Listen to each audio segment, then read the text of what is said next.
Round number 2 of the next round brought to you by Everlast Steve, Kim, Gabriel Montoya, talking boxing. And folks, whether you like it or not, November 13th from Arlington, Texas, Dallas Cowboy Stadium for the vacant WBC junior middleweight title, Manny Pacquiao takes on the Tijuana Tornado, Antonio Margarito. Here's the thing, people hate it, they don't like it, they're going to deride it, and all they're going to do is talk about it for the next couple of months.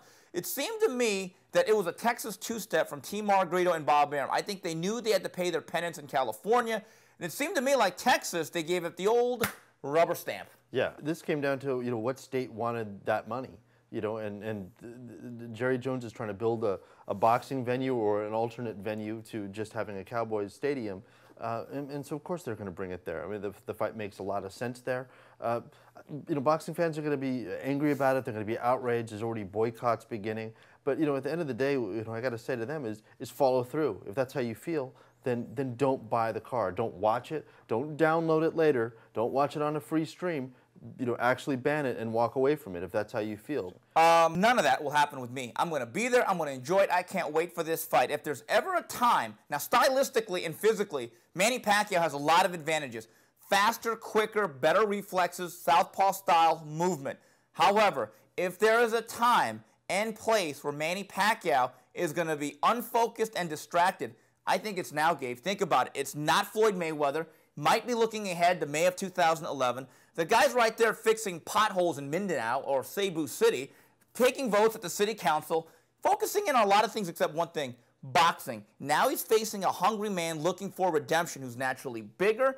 And one thing, I think left uppercuts can land against Manny Pacquiao. There's one punch that Margarito is good at is the lead left uppercut. He doubles and triples it. I think physically and stylistically, I think this has a chance to be much more interesting than a lot of people believe. I think it could be a much more dangerous fight than people understand. But a lot of it is going to be predicated on what that rest time that Margarito had did for him. He was a very shop-worn, not shop-worn as in shot. Oh, he may have been shop-worn. Yeah, he was definitely a little shop-worn. I mean, the eye issue, had a back issue. The body's starting to fall apart. And it's been falling apart a little bit since the Claudio fight several years ago.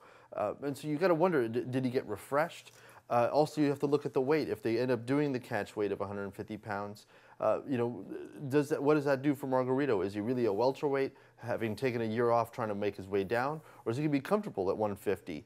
He's going to be the bigger guy. My thing is with him is that, God, his hands are slow, and he doesn't move his head. And speed does give him a lot of trouble. So I think, in a sense, we could just end up with what we saw against Claudio. Here's what I think, though. Huge difference between Claudio and Pacquiao. Margarito's going to try to win. And I think Margarito is going to actually move his hands. They may be slow hands, but you know how you make up for that? Throw them a lot. Throw them in bunches. Crowd the guy and be physical. Here's the thing about Margarito. He is a naturally bigger guy, but from what I saw against Robert Garcia in May, you know what? I don't think you need a catch weight. I don't think he's really a junior middleweight. In fact, in the last couple of times that we've seen him at 147 and beyond, he looked very ineffective, whether against Daniel Santos in a fight I thought he still may have won, and against Robert Garcia. The thing is, I just wonder, how seriously is Manny Pacquiao going to take this fight? Let's face it, this is a huge letdown for him and Freddie Roach. He's going to be in the Philippines. He's going to be pulled in 18 different directions. I think there's going to be a window of opportunity. The intangible here is the hunger and the desire of Antonio Margarito. And for all these people who are deriding this fight, all I could say is one thing. You look at both guys, how many bad fights has either guy been in, though? And to me, that is key. Everyone wants to make a morality play out of this. You know what? I'm a boxing fan. I want to see fights, not track meets, not marketed guys anointed by HBO. I want to see fisticuffs. And at the very least, even if it's one-sided, Gabe, in my opinion, it's still entertainment. For me, I want to see Mayweather versus Pacquiao. This fight, I think you're right. I think it's stylistically, it's exciting, and I can't really name a fight where both these guys have been boring. Although the Garcia fight with Margarito wasn't exactly scintillating, but I think that was more about getting rounds and shaking off rust than actually having a competitive 12-round battle. I mean, they're trying to get to their Pacquiao fight. To me, that's the fight I wanted to see. I'm not going to get to see it.